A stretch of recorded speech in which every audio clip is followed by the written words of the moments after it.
رحم الله من قرأ الفاتحة. اللهم صل على محمد.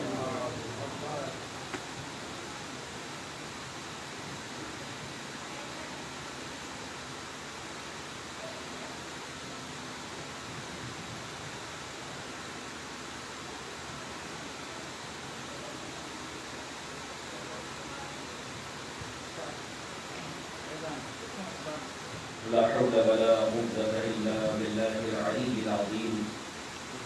حسبنا الله ونعم الوكيل، نعم المولى ونعم النصير. أعوذ بالله من الشيطان اللعين الرجيم. بسم الله الرحمن الرحيم. الحمد لله رب العالمين، والصلاة والسلام على أشرف الأنبياء والمرسلين، سيدنا ونبينا والشفيع ذنوبنا مولانا أبي القاسم محمد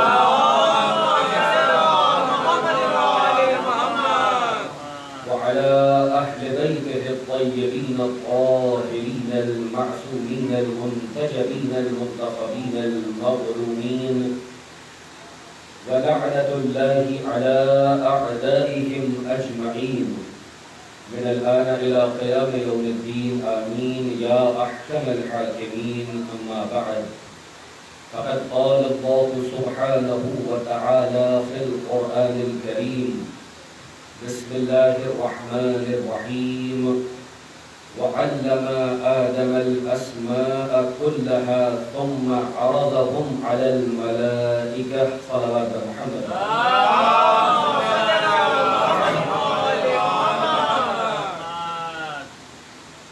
بزرگان محترم اور حضرات سالار شہدائے کربلا،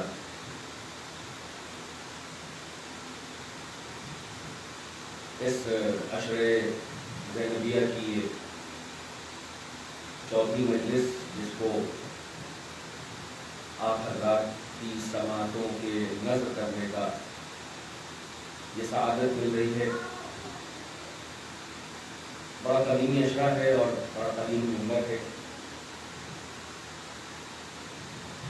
اور جتنا بھی ناز کیا جائے اس پر کم ہے کہ ہم انہی کی دی ہوئی توفیق سے بول بھی رہے ہیں اور انہی کی دی ہوئی توفیق سے مجالس ادا میں شرکت بھی کر رہے ہیں۔ گو کہ حال ہمارا ٹھیک نہیں ہے، گناہوں میں ملوث ہے، مگر ان کی نظر کرم ایسی ہے کہ انہوں نے گناہوں کے باوجود بھی ہمارے دلوں کو سخت ہونے سے محفوظ کیا ہوا ہے، ورنہ روایات اس پر دال ہے کہ اگر دل سخت ہو جائیں تو نہ آنسو نکلتا ہے، نہ گریہ ہوتا ہے، نہ فضائل سمجھ میں آتے ہیں۔ یہ ہمارا مجلسوں میں آ کے آہو بکا کرنا اور یہاں آ کے بیٹھنا اور یہ معرفت کے موتی لے کے جانا اس بات کی دلیل ہے کہ وہاں سے سلسلہ ابھی ہمارا بریک نہیں ہوا ہے، ورنہ اگر وہ نظر کرم پھیر لے تو پھر انسان کی کوئی حیثیت نہیں ہے اگر وہ ہی نہ پہچانے کہ جو اس کائنات میں اللہ کا چہرہ ہے، یعنی اگر وہ کسی سے اپنا روح زیبا ہٹا لے تو پھر وہ ہے کیا اس کائنات میں۔ اور شاید یہی معنی ہے لعنت کے۔ لعنت گالی گلوچ کو نہیں کہا جاتا ہے، بلکہ رحمت خدا اور وجہ اللہ کا کسی سے چہرہ موڑ لینا، اسے نہ پہچاننا لعنت کہلاتا ہے۔ احسان دیکھتے محمد والے محمد۔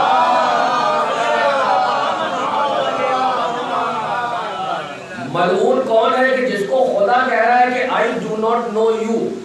اب آپ بتائیے کہ اس کی حیثیت کیا ہے کہ جس کو اس کا خالق کہے کہ میں تمہیں نہیں پہچانتا ہوں۔ ثابت کرو کہ تم کون ہو، اور ثابت اس لیے نہیں کر سکتے ہو الگ سے کہ ہمارے ہی وجہ سے تو تم وجود میں آئے ہو، یعنی تم ہو ممکن الوجود، تم ہو یا نہ ہو دونوں برابر ہے۔ یہ ہمارا لطف و کرم ہے کہ ہم نے اپنے ارادے سے تم کو وجود بخشا ہے۔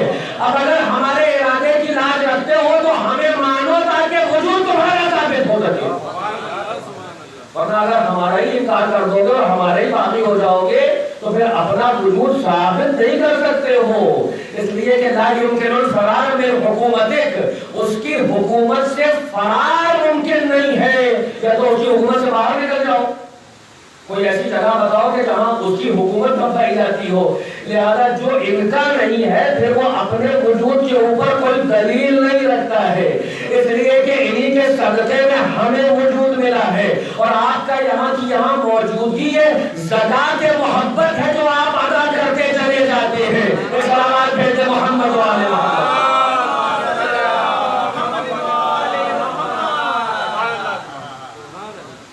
لہذا بس آپ متوجہ ہیں ماشاءاللہ.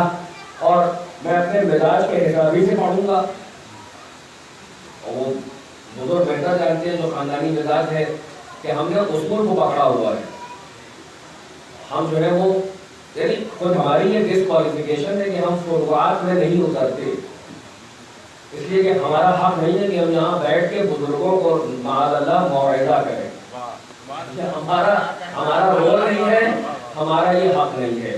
ہم جو کچھ بھی اے بی سی ڈی الف بے جانتے ہیں وہ عقائد کی روشنی میں، اور ہمارا جو ہدف ہے جو ٹارگٹ ہے وہ نوجوان طبقہ ہے. بزرگ فقط اصلاح کے لیے اور تائید کے لیے بیٹھے ہیں. جب تک اصول عقائد درست نہیں ہوں گے فروعات کی وادی میں انسان سرگردہ رہے گا اور بھٹکتا رہے گا. جتنے مضبوط عقیدہ ہوگا اتنا بہترین عمل وجود میں آئے گا.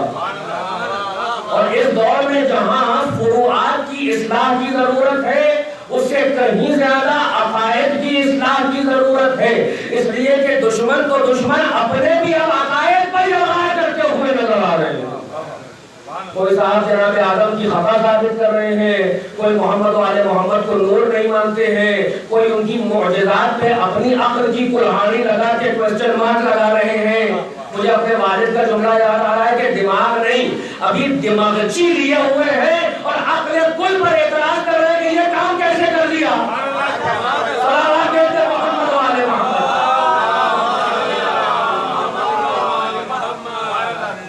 میں اپنی بات کو فقط خطابت نہ ہو جائے، اور میں خطیب بھی نہیں ہوں، بنیادی طور پر ٹیچر ہوں. یہاں سے وہی کام یہاں سے بھی ہو رہا ہے، اور یہ بہت بڑا کام ہے کہ اہل بیت کی تعلیمات کو آپ تک پہنچانے کا وسیلہ بن رہا ہوں بس. تو اب اپنی بات کو مدلل بھی کر دوں. قرآن مجید نے انسان کے علم کی کیا حیثیت بتائی ہے، اور اس کا جو آپ کے سامنے حاضر ہوا ہوں تھوڑا بہت تھیوری آف نالج جو فلسفے میں پوری ایک برانچ ہے جس کو ایپسٹیمولوجی کہا جاتا ہے، علم کی ساخت اور اس کے نیچر سے بحث. وہی میں نے آیت دی ہے، وہ ابھی آپ کے سامنے اس کا ترجمہ دیکھ رہا. تھوڑا بہت علم کے اوپر بات ہوگی، اور دیکھیے کہ انسان کی حیثیت کیا ہے. قرآن کہہ رہا ہے وَمَا أُوتِيتُم مِّنَ الْعِلْمِ إِلَّا قَلِيلًا. اچھا ماشاءاللہ مجلس میں آتے آتے اور ذاکرین کو اور خطبہ اور علماء اعلان کو سنتے سنتے ہماری قوم کا عربی گرامر کا معیار بھی بہت بلند ہے باقیوں سے. تاریخ تو ماشاءاللہ معلوم ہی ہے، اچھے اچھوں کو نہیں معلوم ہوتی ہے، اور یہ خلافت نہیں ہے. ابھی جا کے سروے کرتے، دنیا سروے کی دنیا ہے نا ماشاءاللہ. مینجمنٹ کے لوگ بیٹھے ہیں، بزنس والے بیٹھے ہیں، پڑھا لکھا طبقہ بیٹھا ہے. سروے ایک بہت بڑا ٹول ہے ریسرچ میں. فی بیک آپ جا کے ایک سروے کر لیجئے. رسول خدا کے والد کا بھی نام نہیں معلوم ہے، دادا تو بہت دور کی بات، معلوم ہی نہیں ہے کون سا آپ کے خاندان والوں کا نام نہیں معلوم ہے. آپ کو شجرہ بھی معلوم ہے، ابو بنی ہاشم کے بارے میں معلوم ہے، بنی عبد المطلب کے بارے میں معلوم ہے. اور میں جملہ اکثر کہتا ہوں، پھر یہ جملہ یہاں پہ کہہ دوں، نام ہوتا ہے مجلس حسین کا، باتیں پوری کائنات کی ہوتی ہیں. کیوں نہ ہم قربان ہو آبا عبداللہ پر کہ آپ کے نام کی مجلس ہوتی ہے، فلسفہ یہاں بیان ہوتا ہے. نام مجلس حسین کا ہوتا ہے، تاریخ یہاں بیان ہوتی ہے. نام مجلس حسین کا ہوتا ہے، سماجیات یہاں بیان ہوتی ہے، اخلاقیات یہاں بیان ہوتی ہے، زندگی جینے کا سلیقہ یہاں سکھایا جاتا ہے، فروعات پر علم یہاں دیا جاتا ہے، اصول پر گفتگو یہاں ہوتی ہے، دین یہاں سمجھایا جاتا ہے، قرآن یہاں دیا جاتا ہے، تفسیر یہاں بتائی جاتی ہے، تعلیم یہاں سکھائی جاتی ہے، فزکس اور کیمسٹری اور بایولوجی کا علم یہاں دیا جاتا ہے. یعنی نام حسین اتنا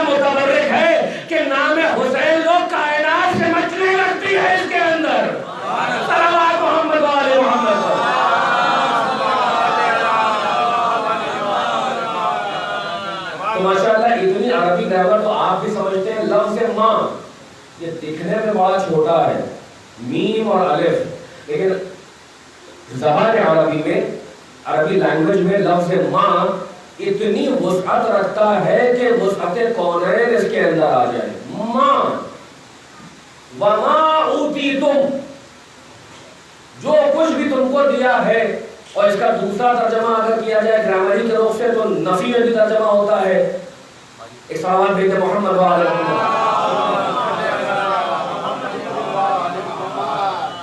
وما اوتیتم، اور لفظ ایتا ہے، یہ عطا نہیں ہے. عین تو الف نہیں ہے بلکہ یہ الف یہ تے الف حمزہ ہے. یعنی ہمارے علم کی حیثیت ہے کہ جس کو امپیریکل نالج کہا جاتا ہے، جو ایکسپیرینشل نالج ہے، جو تجرباتی علم ہے، جو تجربے کی بیساکھیوں سے حقیقت کے قریب کرتا ہے، حقیقت عطا نہیں کرتا ہے. میں اپنی دنیا سے بول رہا ہوں، جس دنیا سے میں ہوں، لٹریچر کی دنیا ہو یا ٹیکنالوجی اور سائنس کی دنیا ہے، ابھی انشاءاللہ وہ انکشاف آپ کے سامنے ہوگا. اصل علم جو ہے وہ تو کہیں اور ہے. چھلکا مل گیا ہے جو اتنا اتار رہے ہیں کہ دل زمین پہ نہیں مریخ پہ کمندے ڈال رہے ہیں. جن کے پاس گودا ہے وہ کہاں ہے، ان کو تلاش کرو. فقط چھلکا مل گیا ہے، ابھی حقیقت میں کوئی جانتا مانتا نہیں ہے. اور اتنا تو یہ ادنا سا طالب علم بھی، بڑے سے بڑے دنیا کے سائنٹسٹ آ جائیں تو وہ یہاں اگر قبر میں چلے گئے تو پھر دوبارہ قبر میں چلے جائیں گے. اس لیے کہ محبان اہل بیت جو ہے وہ ابناء الدلیل ہیں، اور اتنے مضبوط دلیل میں ہوتے ہیں کہ بات نہیں کر سکتا کوئی. اس لیے کہ ہم نے اس کو مانا ہے کہ جو صاحب شرونی ہے، اور جو عقل کل اور حق کے کل ہے اس کو مانا ہے. باطل جہاں پھٹک بھی نہیں سکتا ہے، تو ہم نے انہی سے تو لیا ہے جو ان کی طرف سے بھیک مل جاتی ہے. اسی لیے اتنا عقل کے بات بھی کرتے ہیں کیونکہ مال بہت کھڑا ہے. کھوٹا مال ہوتا ہے تو انسان دائیں بائیں کرتا ہے، اور باڈی لینگویج کی زبان میں آنکھوں میں آنکھیں ڈال کے بات نہیں کرتا ہے. اس لیے کہ آنکھیں چوگلی دکھاتی ہیں، آپ ہی کے بدن کی ہیں مگر آپ کی وفادار نہیں ہے. وَمَا أُوتِيتُم مِّنَ الْعِلْمِ، ایک تو لفظ من آ گیا. پھر ایک ڈرائیور کی بات تبعیضیہ ہے، یعنی اگر کوئی چیز ہول ہو تو اس میں سے ذرا سا نہیں دیا تم کو علم، یہ امپیریکل نالج. من العلم، علم میں سے، اور پھر آگے ایک اور قید لگا دی کہ اور اوقات بتائی، الا قلیلا، بہت تھوڑا سا، جس کی علماء تفسیر نے یہ تفسیر کی کہ مکھی کے سر کے برابر. تو مکھی کے سر کے برابر جو علم ہے، میں چھوٹی سی مثال دے دوں. یہ جو مائکرو فون کام کر رہا ہے اس کی حقیقت سے کئی لوگ واقف ہیں، انکلوڈنگ مائی سیلف. کتنے لوگ اس کی سائنس جانتے ہیں کہ یہ کر کیا رہا ہے تو آپ کے سامنے. آپ جانتے ہیں اس کی حقیقت کہ یہ اس کا کام کیا ہے، کیسے یہ ساؤنڈ کو پروجیکٹ کرتا ہے اور میگنیفائی کر دیتا ہے؟ نہیں جانتے. ماشاءاللہ اب تو سب کے پاس اسمارٹ فون ہوتے ہیں. فون کا ہونا اور ہے، فون کی حقیقت جاننا اور ہے. آپ جانتے ہیں کہ ہاؤ ڈز اٹ ورک، یہ کام کیسے کرتا ہے. اینڈرائڈ کہتے کسے ہیں؟ نام تو سب کے زبردست ہے. اینڈرائڈ چاہیے فون، آئی او ایس چاہیے. ہوتا کیا ہے یہ خبر ہی نہیں ہے. یہ ہے وہ علم جو اللہ کہہ رہا ہے کہ اللہ قلیلہ دیا ہے. لیکن اللہ قلیلہ میں اتنی قرآن ہے کہ اگر پچھلے زمانے کے جو سائنس کے بڑے بزرگ ہستیاں ہیں وہ زندہ ہو جائیں تو ہاتھ جوڑ لیں کہ کچھ پلے نہیں پڑنا، پھر سب پڑھنا پڑے گا. یعنی بلا مبالغہ اگر آئنسٹین اور نیوٹن اس وقت دوبارہ آ جائیں جو اپنے زمانے کی بہت بڑی عقلیں تھے، اور خود البرٹ آئنسٹین جن کے بارے میں باجماع تمام سائنٹسٹ کا اس پر اجماع ہے کہ اکیلے 8% اپنا ذہن یوز کیا ہے، تو ان کے زمانے میں کوئی ان کے برابر نہیں تھا جو اتنی عقل رکھتا ہو. اب تک دنیا نے کلیکٹیولی اجتماعی طور پر 10% یوز کیا ہے 10,000 سال میں. یہ کچھ فیکٹس ہیں.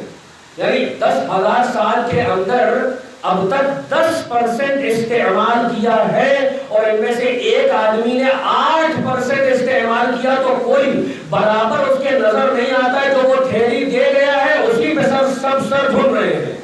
تھیوری آف ریلیٹیوٹی جو ہر جگہ کام آ رہی ہے. تو اس کا مطلب یہ ہوا کہ آپشن اوپن ہوا. اگر کوئی امپیریکل نالج والا، ایکسپیریمنٹ والا، تجربے والا اتنی قوت رکھتا ہے کہ 100% میں سے 8 یوز کرے تو دنیا جواب نہ لا پائے، تو کوئی اگر یہاں کا نہیں وہاں سے پڑھ کے آیا ہو اور اتنی عقل استعمال کرے کہ لوگ کہے کہ یہ بتائیے کہ یہاں کی بات نہیں، تو علی کہتا ہوا نظر آئے کہ علی اسے کہتے جو یہاں سے جہاں وہاں کے راستوں کو بہتر جانتا ہے. صلوات محمد و آل محمد.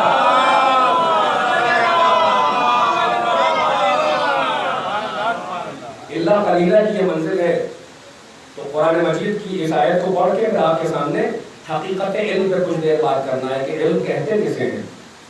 اس لیے کہ ہم لوگوں نے جب فلسفے میں پڑھا تھا تھیوری آف نالج، ایپسٹیمولوجی، ویسٹرن دنیا علم کو جو سمجھتی ہے اس کو بتا دیں آپ کو.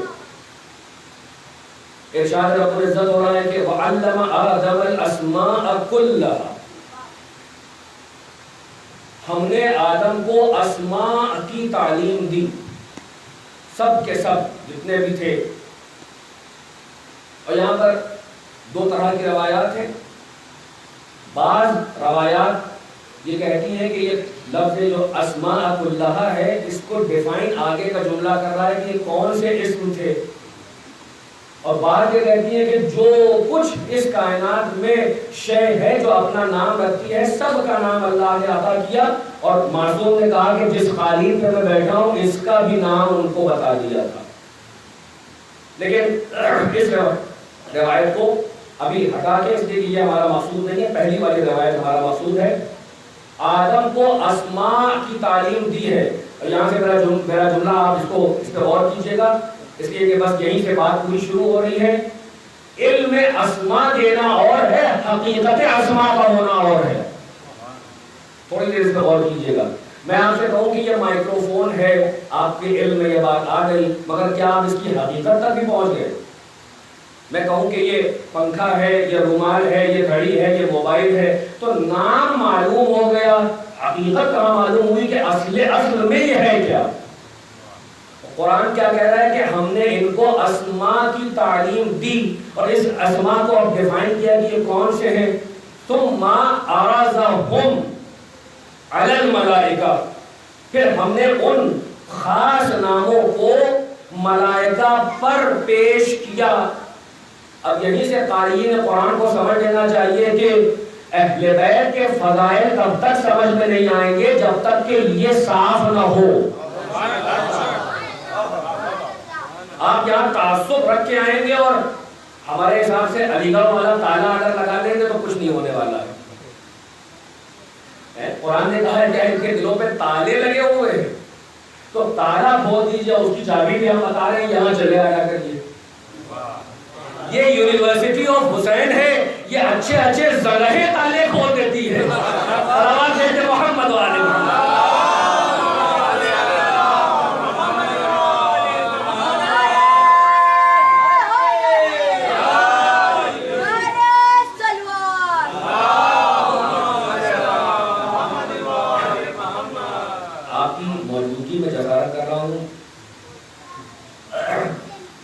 ثم عرضهم علی الملائکہ، پھر ہم نے ان ناموں کو ملائکہ کے اوپر پیش کیا.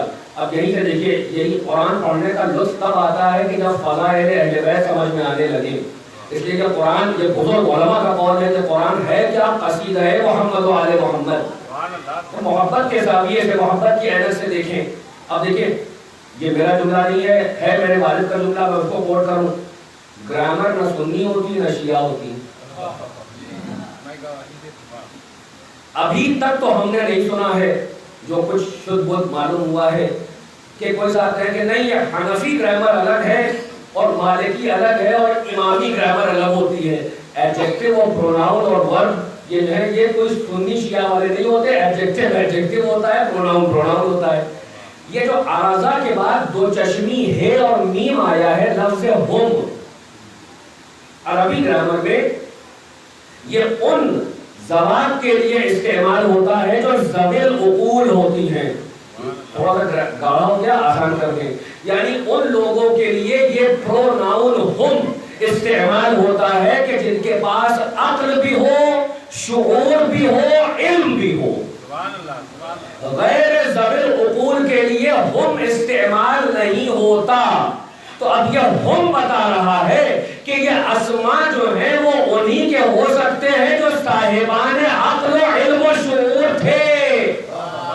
اب مسلمان یہ بتائیں ایک اور قانون کہ کیا کسی کا وجود پہلے ہوتا ہے یا نام پہلے ہوتا ہے؟ آپ کہیں گے وجود پہلے ہوتا ہے، نام بعد میں رکھا جاتا ہے. اسم کی موجودگی یہ بتا رہی ہے کہ کوئی ہے موجود. صلوات محمد و آل محمد پر.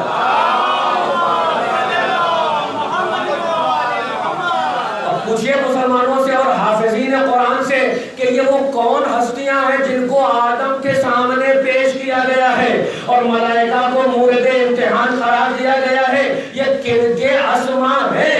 لفظ ہم نے بتا دیا کہ یہ جو بھی تھے. ہم نام نہیں لیں گے ورنہ آپ کہیں گے آپ انہی کے نام جانتے ہیں. ہم بال آپ کے کوٹ میں ڈالتے ہیں، آپ نام لے کے بتائیے کہ قبل وجود تخلیق آدم کون وہ لوگ تھے کہ جن کے اسماء جلالہ جو ہے وہ ساق عرش پہ جگمگا رہے تھے. آپ نام لے لیجئے نا، ورنہ پھر ہم آپ ہی کی کتب سے بتائیں کہ وہ کون نام تھے.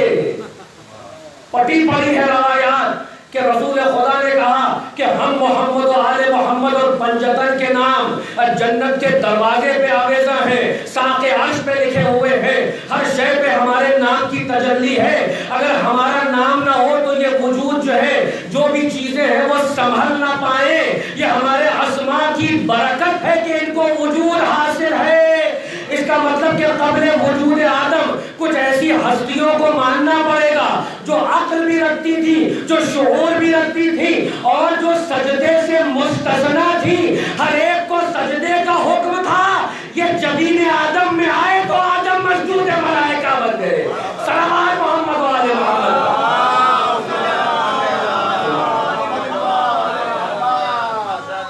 کہا ہے کہ انبئونی باسماء ہؤلاء ان کنتم صادقین. آپ ہی تم آپ بتا دیجئے ان کو، ان ناموں کو. یہ ہؤلاء کی جو پھر ایک ٹرم آیا ہے یہ سامنے والے کے لیے ہوتا ہے، یعنی کوئی حاضر ہے تب کہا جا رہا ہے. اس کا مطلب کہ ملائکہ جو ہے وہ اسماء کو، نور کو دیکھ تو رہے تھے مگر اسم سے مسمى کو ملانے کا علم نہیں رکھتے تھے. اور اپنے علم کی حیثیت اس کی قرآن نے انہی آیتوں بتائی کہ سبحانک لا علم لنا الا ما علمتنا. پاک ہے تیری ذات، ہمیں اتنا ہی معلوم ہے جتنا تو نے بتا دیا ہے. اب انسان کا شرف کیا ہے؟ ملک اسے کہتے ہیں جسے اگر اے بتا دیا جائے تو وہ اے سے بی تک نہ جا پائے. انسان اسے کہتے ہیں جو نون سے ان نون کو نون کرتا چلا جاتا ہے. صلوات محمد و آل محمد.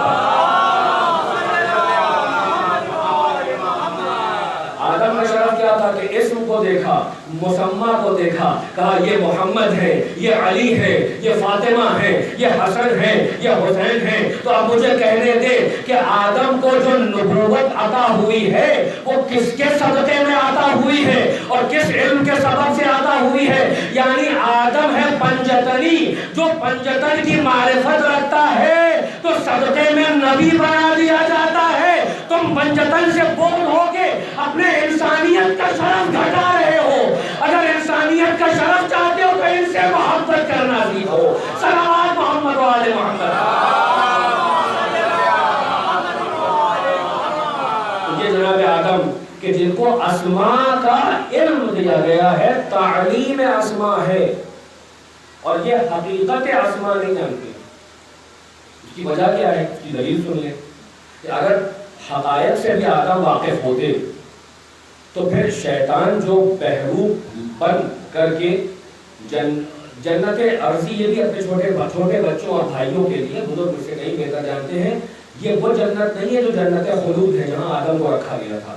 ورنہ اس جنت کا قانون قرآن نے بتا دیا ہے کہ اس میں کسی طرح کا گناہ اور لغو بات نہیں ممکن ہے، اور جو اس میں داخل ہو گیا وہ اس سے باہر نہیں آ سکتا.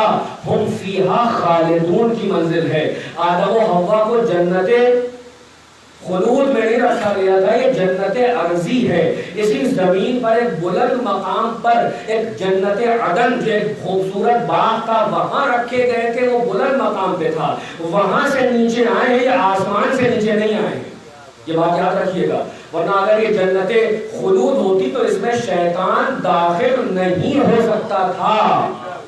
شیطان ہے سراپا شر، اور شر جنت خلود میں نہیں جا سکتا، ممکن نہیں ہے. ورنہ اگر شر وہاں پہنچ جائے گا تو جنت میں جانے کے بعد بھی گارنٹی نہیں ہے. لا اسم ولا تعصیمہ کی منزل جو ہے وہ صرف اور صرف جنت خلود کی منزل ہے اور کسی کی منزل نہیں ہے. تو جنت ارضی ہے، یہ زمینی جنت تھی جس میں شیطان جو ہے وہ اپنے بہروپ کو ڈھال کر اور دوسری شکل میں گیا تھا آدم، کیونکہ ابلیس کی حقیقت سے نہیں واقف تھے اس لیے دھوکہ کھا گئے. اس لیے کہ ابلیس جانتے تھے، حقیقت ابلیس نہیں جانتے تھے. علم الاسماء اللہ، یہ جانتے تھے کہ یہ ابلیس ہے، اور یہ بھی نہیں جانتے تھے کہ اللہ کی قسم کوئی جھوٹ بھی کھا سکتا ہے. نہیں واقف تھے، ابھی اس مکاری سے نہیں واقف تھے کہ اللہ قسم بھی کہے اور جھوٹ بھی بولے. اس نے یہ کہا تھا کہ فبعزت، پروردگار تیرے عزت کی قسم، جو اتنا جسور ہو کہ اللہ کا باقی بھی ہو اور اللہ کی عزت کی قسم بھی کھائے اور کہے کہ تیری عزت کی قسم میں تیرے ہی بندوں کو بہکاؤں گا. اس سے زیادہ منہ لگا بھی کوئی نہیں ملے گا آپ کو. اللہ کا منہ لگا ہی تو ہے کہ کہہ رہا ہے تجھے تیری عزت کی قسم ہے میں تیرے بندوں کو بہکا دوں گا. مگر یاد رہے جتنا منہ لگا تھا اتنی معرفت رکھتا تھا کہ مخلص اور مخلص کا فرق جانتا تھا. لام پہ زیر اور لام پہ زبر. لام پہ زیر ہم آپ ہیں کہ جو اپنی طرف سے اخلاص کی کوشش کرتے ہیں، پتہ نہیں وہاں وہ اخلاص قبول ہو کہ نہ ہو تو ہم صاحبان اخلاص کہلاتے ہیں. اور جہاں لام پر زبر مخلص آ جائے وہاں اللہ سرٹیفائی کرتا ہے کہ یہ خلوص والے بندے ہیں. تو شیطان نے کیا کہا تھا ابلیس نے؟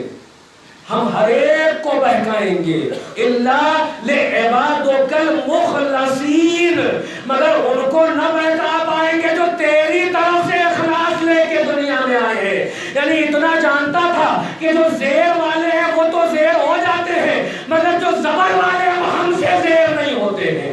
صلوات محمد والے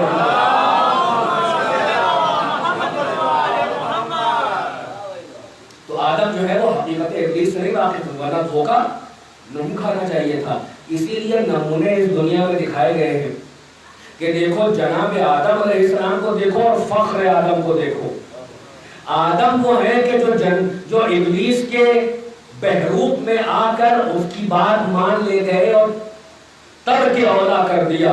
یعنی جو اللہ کو ان کے سٹیٹس کے اعتبار سے ایکسپیکٹڈ تھا اس سے کم پر عمل کیا، یہ گناہ نہیں کہلاتا. اور اگر کوئی صاحب ہماری قوم میں بھی آدم کا گناہ ثابت کرے تو سمجھ لیجئے گا کہ وہ فاسد العقیدہ ہو گئے ہیں. یہاں پر ٹوپی ہو یا امامہ ہو یہ گارنٹی نہیں ہے کہ عقیدہ بھی ٹھیک ہے. صحابہ بیٹے محمد علیہ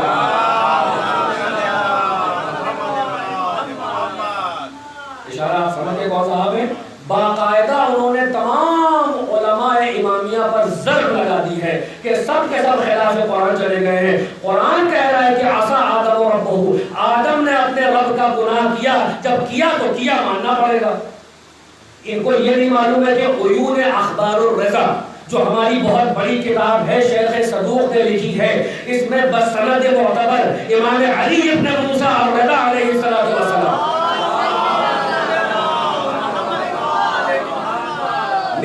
دربار ملوکیت میں وقت کے بادشاہ کو یہی جواب دیا. تو اس نے پوچھا کہ قرآن تو عصمت انبیاء کے خلاف بات کر رہا ہے اور قرآن کہہ رہا ہے کہ آدم نے اپنے رب کا عصیان کیا. تو مولا نے کہا کہ عصیان کا مطلب فقط گناہ نہیں ہوتا ہے بلکہ کسی شے کی حقیقت کو نہ جان کر عمل کرنا ہے. یعنی آدم سے جو ایکسپیکٹڈ تھا وہ ترک اولا کر گئے، جو اولا تھا اس سے کم پہ عمل کر دیا. اللہ نے یہ کوئی شرعی گناہ نہیں تھا بلکہ تنبیہ کی تھی کہ اس درخت کے پاس نہ جانا. نہ ابھی شریعت ہے، نہ قانون ہے، نہ حرام و حلال ہے، یہ اس سے پہلے کا مرتبہ ہے.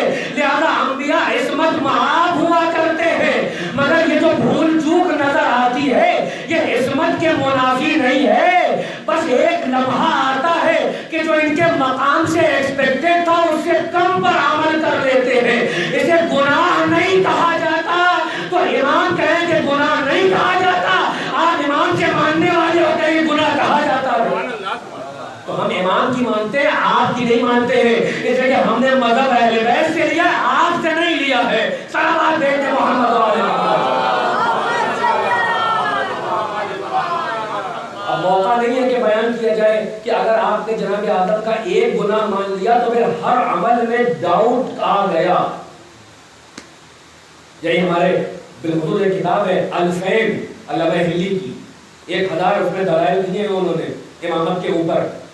سب سے بڑی دلیل ہے کہ اگر کہیں بھی گناہ کا شائبہ آ جائے گا تو پھر پورا مقصد حیات فیل ہو گیا، اس لیے کہ اگر ہادی بھی گناہ سے پاک نہیں ہے تو پھر ہم بھی ہادی ہو سکتے تھے۔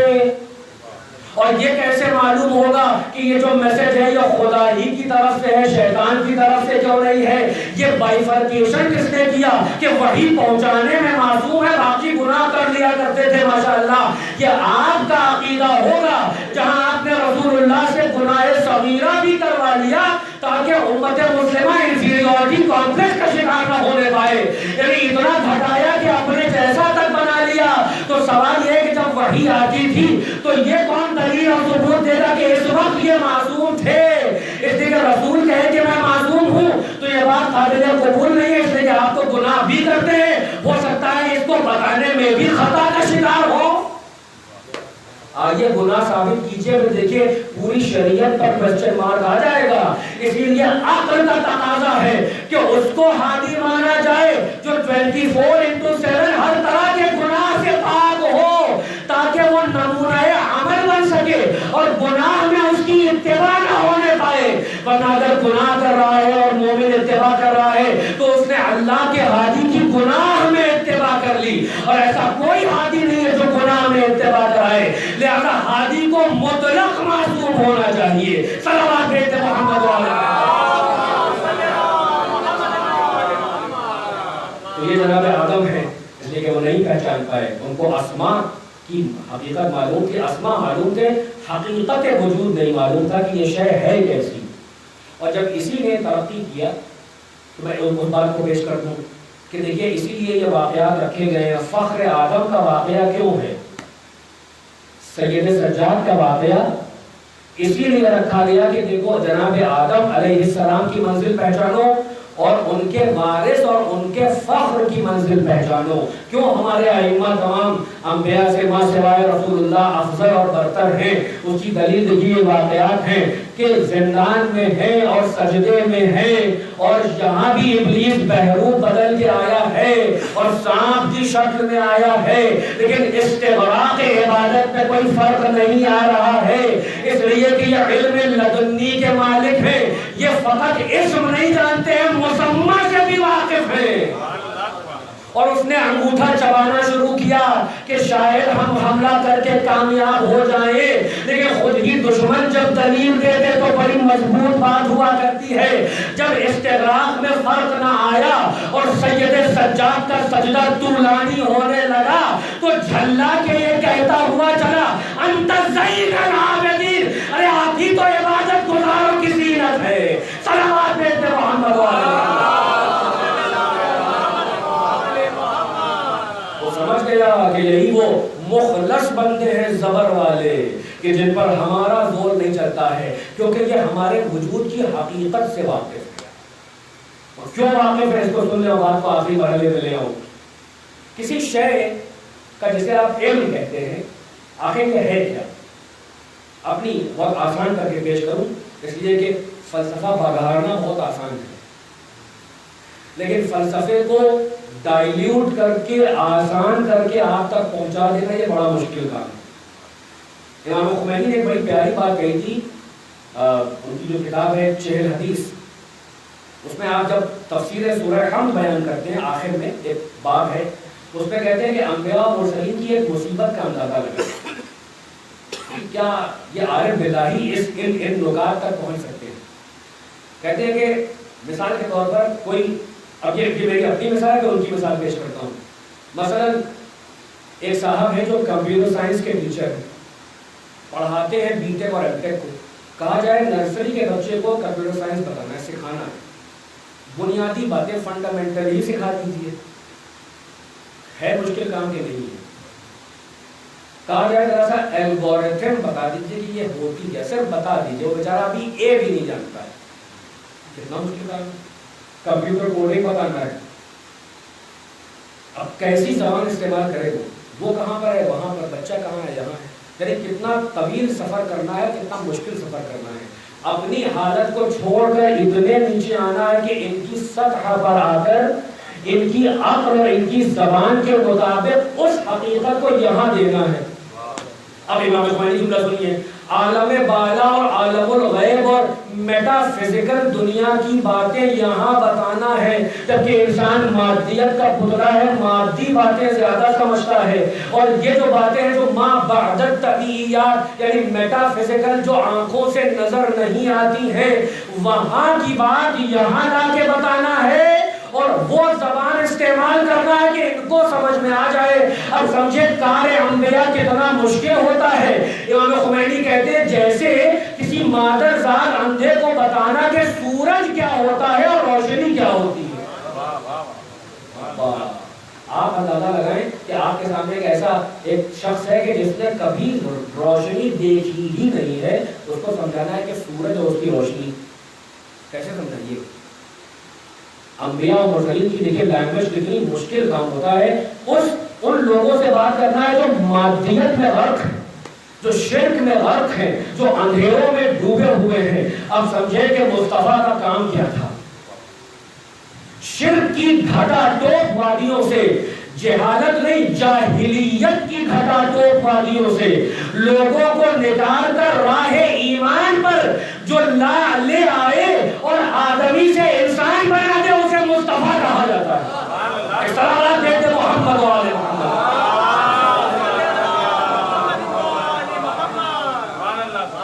میں اپنے مقصد سے قریب کر دوں، بات کو ختم کر دوں، بہت پھیلے نہ پائے. تو علم کسے کہتے ہیں؟ آسان زبان میں ہمارے رات کے سامنے جو کچھ ہے، یہ جو میٹیریل مادی دنیا، خارجی دنیا، اس میں آپ جس چیز کو بھی دیکھتے ہیں، جب وہ شے آپ کے ذہن کا حصہ بنتی ہے، مثلا آپ نے اپنے بچے سے کہا بیٹا یہ دیوار ہے، تو کیا یہ دیوار اس کے ذہن میں خود چلی آئی یا اس کا امپرنٹ چلا آیا ذہن میں، امیج چلی آئی، کیا چیز آئی آپ کے پاس؟ دیکھیے علم کسے کہتے ہیں، بہت آسان کر رہا ہوں. آپ کہتے ہیں یہ دیوار ہے، بچے کو سمجھ میں آ جاتا ہے یہ دیوار ہے، تو دیکھنے والے نے دیوار دیکھا، دیوار کا جو سٹرکچر ہے، میٹیریل سٹرکچر، یہ وہی کا وہی ہے، کچھ آیا اس کے ذہن میں جس کا یہ مالک ہو گیا، وہ ویسی ہی رہی مگر یہاں بھی کچھ منتقل ہوا. کیا منتقل ہوا؟ دیوار، دریا، پیڑ، پہاڑ. جب تک اشیاء باہر وجود رکھتی ہیں متفرق الگ الگ ہوتی ہیں، جب یہ آپ کے ذہن میں بطور عکس امیج منتقل ہوتی ہے تو سب ایک جگہ آ جاتی ہے، باہر الگ الگ ہوتی ہیں. تھوڑی سی گہری بات ہے، شاید دلچسپ گفتگو ہو، اسی میں ختم کر دوں گا. جب تک متفرق ہیں، الگ الگ ہیں، ان کا نام الگ الگ ہے، لیکن جیسے ہی آپ کے اندر آئیں یہ علم کہلا گئی، آپ کو علم ہو گیا کہ یہ دیوار ہے، یہ وہی رہی، اس کی امیج آپ کا حصہ بن گئی. پہاڑ وہی رہا، اس کی امیج منتقل ہوئی، دریا وہی رہا، اس کی امیج منتقل ہوئی. یہ انسان کا علم کہلاتا ہے، یہ علم مادی نہیں ہے. اب یہی تو رک کے جملہ کہنا چاہتا ہوں، جتنے بھی مادہ پرست لوگ ہیں جو یہ کہتے ہیں کہ حقیقت اصل میں مادی ہوتی ہے، جو آنکھ سے نظر نہ آئے وہ حقیقت نہیں ہے، میں ان سے سوال کرتا ہوں یہ دیوار جو آپ دیکھ رہے ہیں یہ آپ کی آنکھوں نے دیکھا، آنکھ پر امیج بنی، آنکھ کے اندر ایک لیئر پائی جاتی ہے بڑی باریک سی جسے ریٹنا کہا جاتا ہے، جس کے اوپر الٹی امیج بنتی ہے، سیدھی نہیں بنتی ہے، وہاں اندر آپٹک نرو ہوتی ہے، یہ امیج سگنل کے فارم میں ذہن میں جاتی ہے، ذہن اسے سیدھا کر کے آپ کو دکھا دیتا ہے تو دیکھنے لگتے ہیں آپ. اب میں ان مادہ پر سوال کرتا ہوں کہ جتنا پروسیس ہوا ہے یہ دیکھا کیسے ہوا؟ تو مانا کیسے کہ ایسا ہو رہا ہے؟ جو ہر بات پہ زور دیتے ہیں کہ دکھائیے خدا کہاں ہے، دکھائیے ہمیں جنت کہاں ہے، دکھائیے ہمیں حور کہاں ہے. ہم دکھا دیں گے تو آپ مر جائیں گے، حور کو دیکھ کے تو دکھانے کیا فائدہ ہے. ایک صلوات بھیجتے محمد علیہ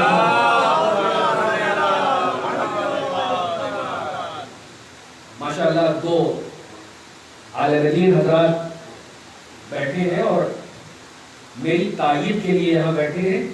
ان کے ہونے سے جو ہے وہ دل چوڑا ہو جاتا ہے کہ آپ کو اور پڑھنا پڑے گا. صلوات بھیجتے محمد.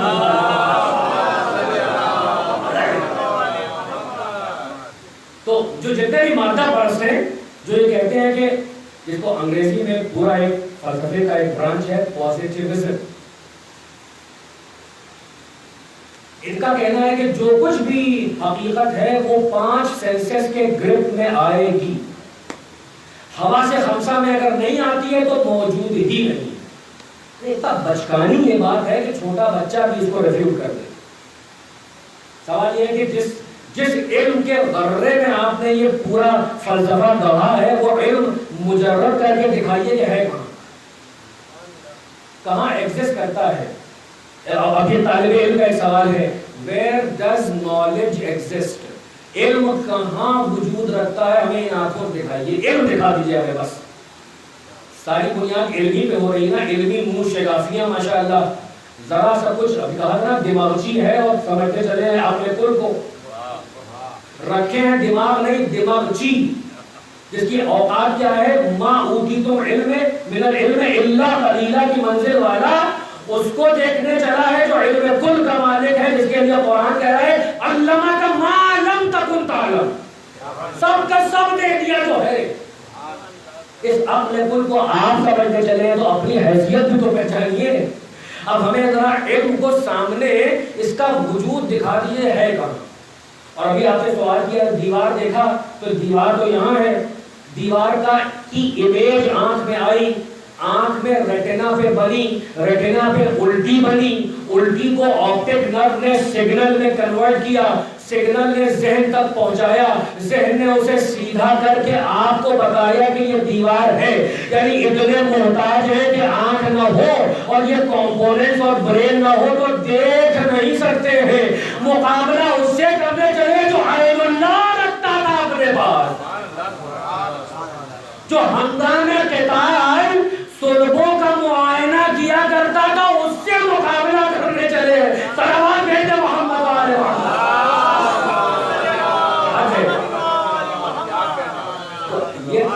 یہ پروسیس ماشاءاللہ آپ ہی نے تو بتایا ہے اپنی اسٹڈی سے، جبکہ یہاں پہ ایک مشورہ بات سے بات نکلتی چلی آ رہی ہے.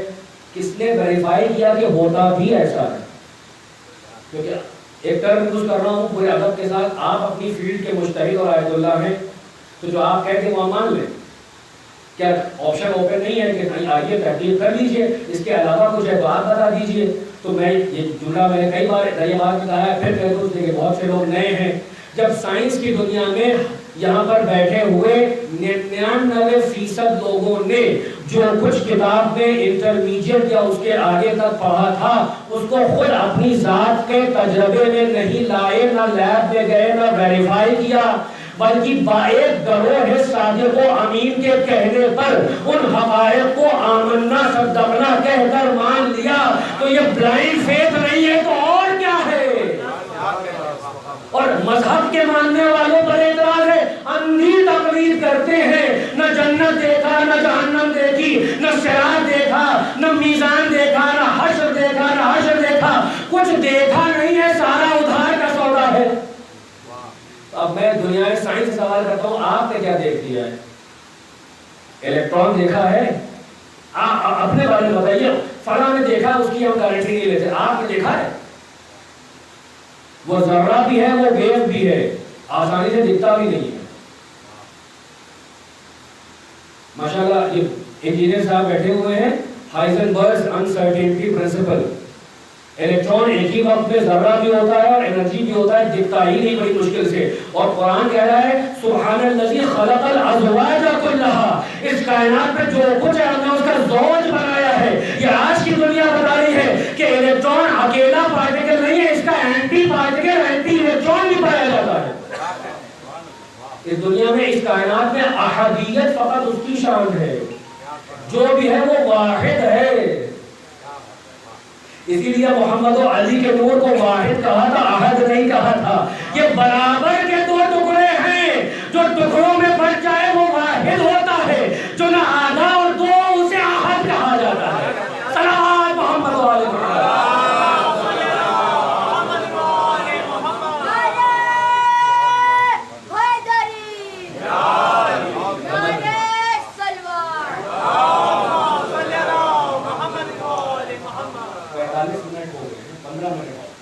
ایک گھنٹے زیادہ تجاوز نہیں کرو گا. ہر طرف انٹرنیشنل ورلڈ میں ایک گھنٹے زیادہ والے کو جتنی اچھی بات کہی ہو سب بیکار ہو جاتی ہے. جیسے کہ سامعین ماشاءاللہ بہت عادل ہوتے ہیں، یہ نہیں دیکھتے ہیں کیا دیا، یہ کہتے ہیں 62 منٹ ہو گئے. 62 منٹ کا سارا زور ہے جو یہاں سے محنت ہو رہی ہے اس پہ سب سارا پانی پھر جاتا ہے. تو مولا سے گزارش ہے کہ پانی نہ پھرنے پائے، جو اس ادنا سے طالب علم کو حاصل ہے وہ عطا ہو جائے اور کچھ معرفت حق میں اور توحید میں اضافہ ہو جائے. صلوات بھیجے محمد والا. بات کو سمیٹ دیا بس کہ آپ کے سارا جو کچھ آپ نے دیکھا اس کی امیج آپ کے پاس گئی تو علم منتقل ہوا. لیکن یہ کیا منتقل ہو رہا ہے؟ امیج. حقیقت کہاں ہے؟ حقیقت دیوار معلوم ہے، دیوار معلوم ہے. وَعَلَّمَ آدَمَ الْأَسْمَاءَ كُلَّهَا. اگر دوسری روایت مانی جائے کہ مولانا نے کہا جس قاری پہ بیٹھا ہوں اس کا بھی علم دیا تھا، یعنی جناب آدم کی منزل یہ ہے جو ابتداء نبوت ہے کہ چیزوں کا نام معلوم ہے، حقیقت نہیں معلوم ہے. اور یہ جب آگے بڑھے ہیں تو خلت کی منزل آئی ہے. اتنے بزرگ شیخ الانبیاء، بزرگ منزل ہے، علم بھی رکھتے ہیں، ولایت بھی رکھتے ہیں، امامت والے بھی ہیں، مگر منزل علم دیکھیے کہ ابھی بھی اللہ سے کہہ رہے رب ارنی کیف تحیی الموتى. یہ اسی لیے رکھا گیا ہے کہ قصیدہ اہل بیت کا تب تک سمجھ میں نہیں آئے گا جب تک چھوٹی آیتوں کی معرفت نہیں حاصل ہوگی، تبھی تو آیت اللہ الکبریٰ تک پہنچو گے. پہلے صغریٰ کو تو سمجھ کے دکھاؤ. جناب ابراہیم علیہ السلام، جب میں زیادہ زور علیہ السلام پہ اس لیے دے رہا ہوں کہ جو جاہل طبقہ، غالی طبقہ ہے، وہ ایسا انبیاء کی توہین کرتا ہے جیسے معاذ اللہ گھر کے نوکر ہو کر ہے. یہ اہل بیت سے تقابل نہ کیا کریے. معاذ اللہ کوئی اختلاف نہیں ہے ان میں. یہ امتی نہیں ہے جو برابری کا دعویٰ کرنے لگے. یہ جانتے ہیں کہ ہم نبی بنے تو ان کے طفیل میں نبی بنے. صلوات محمد و آل محمد. اور ایک گزارش اور نوجوانوں سے، اس سندھی بکواس ذاکرین کو سننا بند کر دیجیے. جعفر جتوئی ہو کہ آصف علوی ہو کہ توسوی ہو کہ شوکت رضا ہو کہ فلانے ڈھماکے ہو، ہم بھیا اتنا ذوق کیوں خراب ہو گیا ہے کہ آپ جو ہے وہ ادھر ادھر کے، بلکہ میرے چچا مولانا عروج الحسن میثم صاحب کا جملہ استعمال کرتے ہوئے بھٹنڈا لائن والے لوگوں کو کیوں سنتے ہیں بھائی؟ جن کو ابھی اردو بھی بولنا نہیں آتی ہے، جن کی یہاں جو آپ کو 150 حوالے دیتے ہیں، مجھے اس کی حقیقت معلوم ہے. اکثر کتابوں کا نام گڑھا ہوا وہی ہوتا ہے. اور موجود ہے سب صاحبان نظر، ابھی کہیے 10 حوالے یہی گڑھ دوں. الحمدللہ اتنی کتابوں کے نام تو معلوم ہے، حقیقت نہیں معلوم ہے، نام معلوم ہے کتابوں کے. میں بھی آپ سے کہوں کہ امام نے یہ فرمایا کہ جو زندگی بھر نماز نہ پڑھے لیکن ہماری مجلس میں آتا رہے اور دین کا مذاق اڑاتا رہے، ہم اس کی شفاعت کر دیں گے. وسائل الشیعہ جلد 11 حدیث نمبر 1 صفحہ نمبر 46. دوسری حدیث امام نے فرمایا کہ جو صبح شام نماز پڑھے، روزہ رکھے، مگر عزاداری پر ناک بھون چڑھائے اور اعتراض کرے اور دنیا کی بدتمیزی کرے اور کبھی فرش اعلیٰ پہ نہ جائے، مومنین کا مذاق اڑائے، اس کی بھی شفاعت کر دیں گے. بحر الانوار عربی والی جو 110 والیوم میں ہے، جو میری دادی کے پاس تھی، والیوم 98 حدیث نمبر 11 پیج نمبر 34 باب نمبر فلاں. آئیے who is going to verify if I am correct or not. بہار کا نام ہی سنا ہے نا، دیکھا ہی شکل سے نہیں کہ ہے کتنی بڑی. یہ کوئی غرہ نہیں ہے، نہ کوئی تعلی ہے، نہ کوئی اپنے پر فخر ہے. اللہ کا کرم ہے جو اس نے ایسے گھر میں پیش کر دیا ہے. اتنی بڑی والی چاپ جو ہوتی تھی وہ ہم نے دیکھی ہے اپنے دادا کے پاس، جو اب چھپتی بھی نہیں ہے، پرانی 1.5 سال پرانی. تو ہم نے تو کتاب دیکھا ہے اور اتنا ہی معلوم ہے کہ یہ بیار الانوار ہے، اس کے آگے کی اوقات نہیں ہے ہماری، اس لیے کہ عربی میں ہے، کوئی ماشاءاللہ علماء حضرات بتائیں گے آپ کو اس کا ترجمہ تشریح، تو جو چاہے ڈال دیجیے، جو صاحب یہاں پہ آ جائے، جتنے یہ اس طرح کے سندھی ذاکرین ہیں ان میں سے کسی کے پاس کسی معتبر کتاب کا حوالہ ہی نہیں ہوتا ہے۔ بوت البخارا کون کتاب ہے بھائی؟ ایسے ایسے نام ہوتے ہیں کہ شرم آتی ہے، اور ہم جو کہ پی ایچ ڈی کرواتے بھی ہیں اور بچوں کو ریسرچ پڑھاتے بھی ہیں، ریسرچ میں ریفرنس دینا ایک آرٹ کا نام ہے، سائنس ہے، کتاب کا حوالہ دینا۔ آپ کہیے کہ ایک کتاب جو مان لیے ابھی میں نے لکھی ہو، تجلی عصمت، ایک کتاب لکھی میں نے، آپ کہیے کہ تجلی عصمت صفحہ 11، یہ معتبر حوالہ نہیں مانا جائے گا، آپ کو پرائمری سورس تک حوالہ جانا پڑے گا، سیکنڈری سورس کوئی اہمیت نہیں رکھتا ہے، اصل میں دیکھنا پڑے گا کہ اصل روایت کہاں سے آ رہی ہے۔ وہ کبھی نہیں بتائیں گے اس طرح کے جھٹکے والے ذاکر، اس لیے کہ یہ ہے ہی نہیں ان کے پاس وہ کتاب۔ یہ پنجاب کے اندرون سندھ میں کارخانے بنائے گئے ہیں غاریوں نے کہ جو چھاپتے رہتے ہیں اور بتاتے رہتے ہیں۔ آپ کو علماء، مستند ذاکرین، مستند خطبہ کی مجلسیں سننا چاہیے جو فضائل حقہ کو آشکار کر رہے ہیں، مگر وہاں بھی یاد رہے ہر ایک یہاں آنے والا صحیح عقیدے والا نہیں ہوتا ہے، زبان کھلنے کے بعد عقیدہ واضح ہونے لگتا ہے۔ جہاں فساد فی العقیدہ نظر آئے وہیں ریڈ گھنٹی بجا دیجئے گا کہ یہ فاتر العقیدہ اور فاسد العقیدہ ہو گیا ہے۔ جو بھی مسلمات تشیع پر اعتراض لگائے جتنا بڑا ہو بیکار ہو جاتا ہے۔ صلوات بیٹے محمد علیہ محمد۔ اس لیے کہ ہم وہ ہیں کہ جنہوں نے اصول میں کبھی کمپرومائز کیا ہی نہیں ہے، ہم ہیں اصولی اور ہم ہی ہیں اخباری، ہم دونوں ہیں۔ اس لیے کہ اصول بنتا ہی اخبار کے اوپر ہے، بغیر اخبار کے اصول بنا کیسے؟ تو اصلاً جو اصولی ہے وہی اخباری ہے، جو ادھر ادھر کا ہے اس کی بات نہ مانیے۔ اب بات کو سمیٹ دوں، جو آپ تک منتقل ہوا وہ علم ہے مگر حقیقت وہیں رکھی ہوئی ہے، لیکن ہمیں کیا کیا کہا جاتا ہے؟ عالم ہو گئے، تجربے کی بیساکھیوں کے سہارے سے اتنا جان لیا کہ اس کا سٹرکچر کیا ہے، مگر یہ 2% لوگوں نے جانا، 98% خالی یہ جانتا ہے کہ یہ چونا ہے، سیمنٹ ہے، سلیکا ہے، کچھ ہے، یہ بنا کیسے اور اس کا ایٹامک سٹرکچر کیا ہے کسی کو نہیں معلوم۔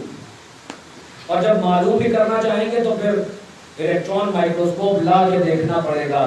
اب میں ایک اشارہ کر کے بات کو باب مسائل میں لے آؤں، کیوں ان سے مقابلہ کرتے ہو کہ جو اپنی بزم میں بیٹھے ہو اور فقط اشارہ کریں ایگزامپل دینے کے لیے کہ امام رضا کہے کہ اگر میں اس دیوار کو اشارہ کروں تو یہ سونے میں تبدیل ہو جائے، راوی کہتا ہے ابھی کہا تھا کہ رنگت بدلنے لگی۔ اللہ اکبر، یہ ہوا کیسے؟ یہ آدم اور انبیاء والا علم نہیں ہے جو ظاہری طور پر جانتے ہیں، اس لیے کہ اہل بیت انہیں کہتے ہیں جو اشیاء کے وجود سے پہلے اپنا وجود رکھتے تھے، یا خود انہوں نے پیدا کیا یا پیدا ہو رہی تھی تو کھڑے دیکھ رہے تھے۔ صلوات دیتے محمد علیہ محمد۔ اس لیے کہ ان کے وجود کے صدقے میں ہر شے کو وجود ملی ہے، جس کے صدقے میں کوئی شے وجود میں آتی ہے وہ اس کا مالک ہوتا ہے، اس پر مکمل تصرف رکھتا ہے، اور تصرف تبھی رکھے گا جب اس کے باطن سے واقف ہو۔ اگر کوئی صاحب یہاں الیکٹریکل سرکٹ سے واقف ہو تو یہاں کی سرکٹ کو زیر اور زبر کر سکتے ہیں، کیونکہ جتنا علم ہے اس نے ان کو یہ طاقت دی کہ اس کو بگاڑ بھی دیں اور اس کو صحیح بھی کر دیں۔ اہل بیت انہیں کہتے ہیں کہ جو ہر شے کی دکھتی رگ کو جانتے ہیں، تبھی چاند کو اشارہ کرتے ہیں تو وہ ٹکڑے ہو کے بتاتا ہے، سورج پلٹ کے بتاتا ہے، زہرہ در پہ سجدہ کر کے بتاتا ہے، پیر جھک کے سلام کر کے بتاتے ہیں کہ آپ ہماری حقیقت باطنی سے واقف ہیں۔ صلوات محمد علیہ محمد۔ لہذا ہمارا علم جو ہے، جو ہمارے اندر اگر منتقل ہوئی وہ امیج تو امیج کے منتقل ہونے سے ہم عالم کہلائے۔ قرآن نے اپنے ہادیوں کا تعارف کروایا کہ ہم نے ہر شے کو امام مبین میں احصاء کر دیا ہے۔ جا کے احصاء کا ترجمہ دیکھیے گا۔ احصاء کہتے ہیں کسی شے کی مکمل گنتی اور عدد کو گن گن کے وہاں رکھنا۔ قرآن نے اپنے ہادی کا تعارف کروایا کہ وہ تمہاری طرح نہیں ہوتا ہے جو فقط دیکھ لے تو عالم ہو جائے، بلکہ وہ ہر شے کا وجود اور اس کی حقیقت اپنے ذات میں رکھتا ہے۔ صلوات محمد و آل محمد۔ یہ ہے انبیاء کی منزل، اور یہ ہے جو فخر انبیاء ہیں کہ جہاں ابراہیم کہے کہ ہمیں موت و حقیقت کی حقیقت تو مجھے دکھا دے ان آنکھوں سے، وہاں علی یہ کہے کہ لو کشف الغطاء لمزددت یقینا۔ یعنی ابراہیم کی منزل یہ ہے کہ کہہ رہے ہیں کہ مجھے اطمینان قلب چاہیے۔ اللہ نے یہی تو پوچھا تھا کہ اولم تؤمن، کیا ایمان نہیں لائے؟ تو کہا قال بلا ولکن لیطمئن قلبی، لیکن اطمینان قلب کے لیے یعنی ابراہیم اس جماعت میں شامل ہونا چاہتے ہیں جو صاحبان یقین کی جماعت ہے۔ یعنی ایسے لوگ پائے جاتے ہیں جن کی ابراہیم تاسی کر کے اس جماعت والے ہو جانا چاہتے ہیں، جس کی فخر کبیر نے کہا کہ اگر میرے آنکھوں سے روشنی کو پردوں کو ہٹا بھی دیا جائے تو علی کے علم میں کوئی اضافہ نہیں ہونے والا ہے۔ ایک سلام بھیجے محمد و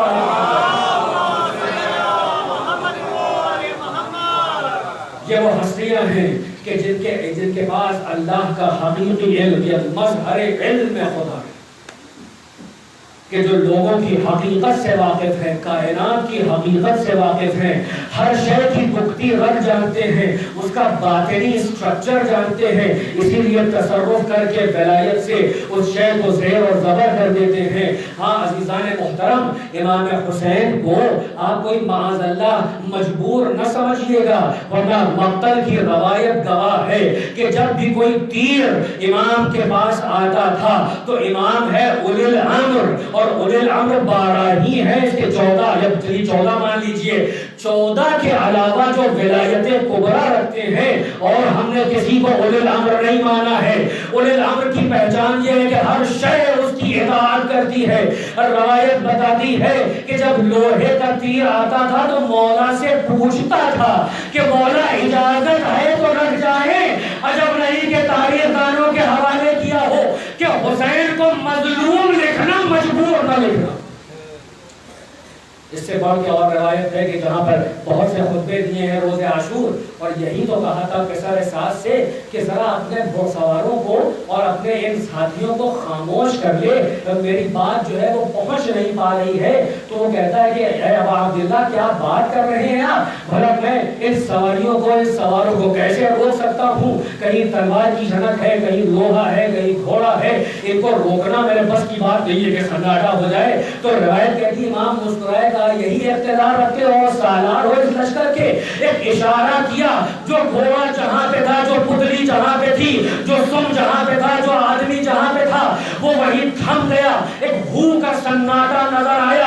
امام کہتے ہیں اگر چاہوں تو ابھی چلا جاؤں، قیامت تک یوں ہی کھڑے رہو گے۔ اب سمجھے ظرف حسین کسے کہتے ہیں؟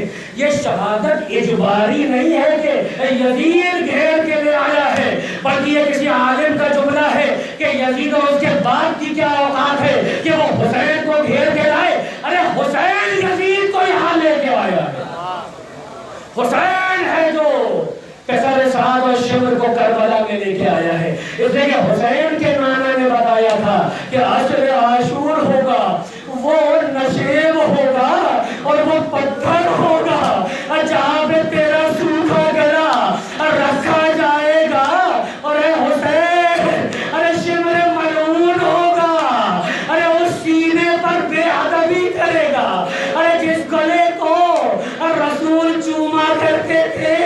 اور روایت کہتی ہے حسین جب آخری لمحے میں زخموں سے چور پڑے تھے تو کسی لعین کی ہمت نہیں پڑی تھی کہ آگے بڑھ کے کام تمام کرے، کسی کی ہمت نہیں ہوئی، وہ ہیبت تھی حسین کی ہمت نہیں پڑ رہی تھی.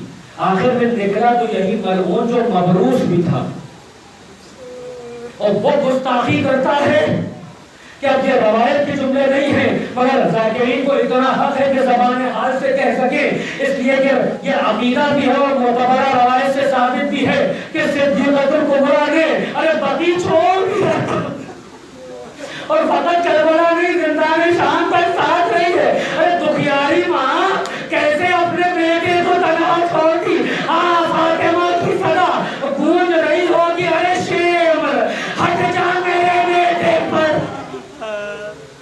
خاندان محترم وہ بے ادبی کی ہے، مجھے وہ پڑھنا مقصود نہیں ہے مگر روایت کا جملہ سن لیں تاکہ محمیز ہو جائے. امام باقر کہتے ہیں میرے دادا حسین کا گلا اتنا سوکھا تھا.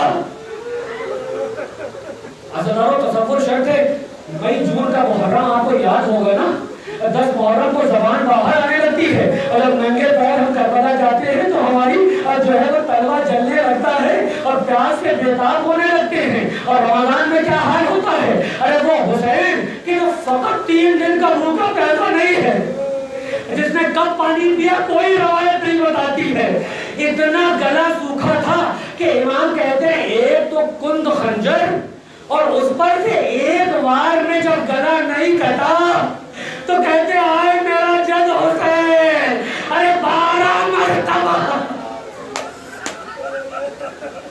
یہاں سے کاٹنا آسان ہے مگر پشت سے کاٹنا، اور 12 مرتبہ وار کیا ہے. گلا اتنا سوکھا تھا کہ خنجر بھی کند تھا. مگر عزیزوں میں یہاں پر روک کے جملہ کہوں گا تو 2 منٹ اور وقت تمام ہو گیا. اس منظر کو زینب نے دیکھا. زینب کا اندازہ لگائیں گے. عام دنیا والے علم رکھتے ہیں نا، یہ جو بی بی ہیں ان کے لیے امام نے کہا ہے انت عالمۃ غیر معلمہ. جب امام کسی کو سند دے دے تو وہ نص بن جایا کرتی ہے. آپ ایسی عالمہ ہے جس کو کسی نے نہیں پڑھایا ہے. تو جملہ سنیں جناب زینب اولیاء مقام کا کہ علماء اس کی تشریح کرتے کرتے تھک جائیں گے مگر حق نہ ادا ہوگا. کیا جملہ کہا؟ یہ وہی زینب ہے جس نے ماجائے کا سر ذبح ہوتے دیکھا، جس نے عباس کے بازو کٹتے ہوئے دیکھے، جس نے علی اکبر کے سینے پہ برچی دیکھی، جس نے قاسم کی زندگی میں لاشیں کو پامال ہوتے دیکھا، جس نے ششماہے کے گلے میں تیر دیکھا. ارے یہ مسائب ختم نہیں ہوا. کوفہ، زندان کوفہ، دربار شام مسافت دے دیا. اتنے مسائب ظالم مسائب ڈالتے ڈالتے تھک گیا. صبر زینب کا پیمانہ نہ ملا. اتنے مسائب کے بعد بھی یہ صدیقہ یہ جملہ کہتی ہے کہ ما رأیت الا جمیلا. ارے میں گنہگار ادنا ارے جاہل اجہل اس جملے کی تشریح نہیں کر سکتا. کیا کہتی بی بی؟ میں نے لفظ ماں آ گیا، میں نے کچھ دیکھا ہی نہیں سوائے حسن و جمال کے. ارے جہاں خون کی ندیاں بہا دی گئی، جہاں زہرا کا گھر اجاڑ دیا گیا، جہاں حسین کے لاشے پہ وہ خاص گھوڑے دوڑائے گئے جن کے سر اتنے وزنی ہوتے ہیں کہ یہاں کی ہڈیوں کو ریزہ ریزہ کر دے. ذائقہ ناحیہ میں امام زمانہ کہتے ہیں سلام اس جد پر جس کے جسم کی ہڈیاں ادھر سے ادھر ہوتی. اتنا دیکھنے کے بعد بھی دیکھو یہ خاصان خدا.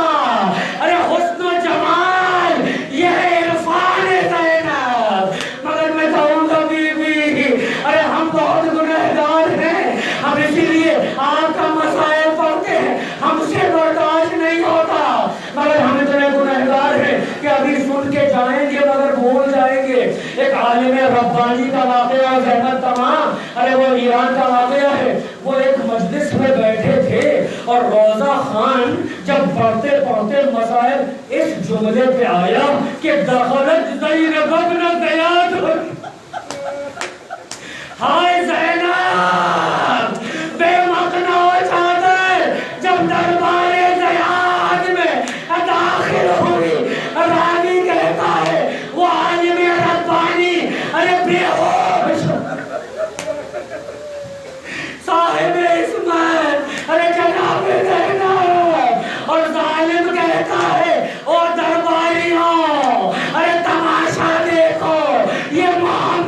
ہے